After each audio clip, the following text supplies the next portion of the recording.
നമസ്തേ.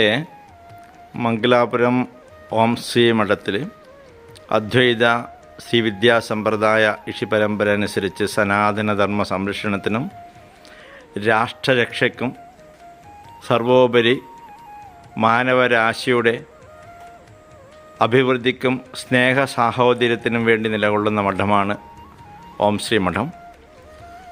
പെരിയ ശ്രീശൈലം ദേവീക്ഷേത്രത്തിൻ്റെ അനുഷ്ഠാന ആചരണങ്ങൾ കൂടി ദേവീ കടാക്ഷത്താൽ രൂപീകൃതമായ മഠമാണ്. ഇവിടെ നാരീശക്തിക്കാണ് ഏറ്റവും പ്രാധാന്യം. ഇന്ന് വിശേഷമായ ഒരു കാര്യക്രമം നടക്കുകയാണ്.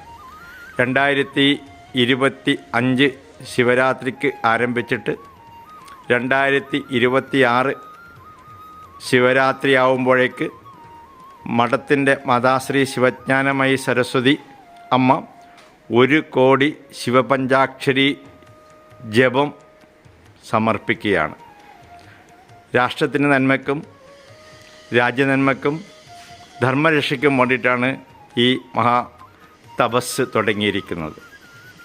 1 കോടി ജപിച്ച് പൂർത്തിയാക്കുന്നതോടൊപ്പം ഫെബ്രുവരി 18 മുതൽ ഫെബ്രുവരി 22 വരെ ഒരു ദിവസം 1 ലക്ഷം രൂപ ജപം വെച്ച് 5 ലക്ഷം ശിവപഞ്ചാക്ഷരി ജപം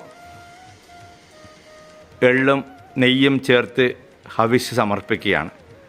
എല്ലാ ഭക്തന്മാരുടെയും എല്ലാ ജനങ്ങളുടെയും രാഷ്ട്രത്തിനും വേണ്ടി ചെയ്യുന്ന ഈ മഹത്തായ ഒരു യജ്ഞത്തിലേക്ക് നിങ്ങളെല്ലാവരും പങ്കെടുക്കണം. ആ ഹോമകുണ്ഡം എന്ന് പറയുന്നത് എത്ര പവിത്രമായി ചെയ്യുന്നു എന്നതിന് ഒരു ഉത്തമ ഉദാഹരണമാണ്. സ്വന്തം കൈകൊണ്ട് തന്നെ ചാണകം പൂശി ശുദ്ധീകരിച്ച് വെക്കുകയാണ്. ഈ ശ്രേഷ്ഠമായ അനുഷ്ഠാന തപസ്സിന് നമ്മുടെ ഏവർക്കും മാതൃകയാവുന്ന രീതിയിലുള്ള ഒരു തപസ്സാണ്, ഒരു യജ്ഞമാണ് മാതാശ്രീ ശിവജ്ഞാനമയി സരസ്വതി നമ്മുടെ സനാതനധർമ്മത്തിലേക്ക് ആത്മീയതയ്ക്ക് വേണ്ടി ചെയ്തിരുന്നു.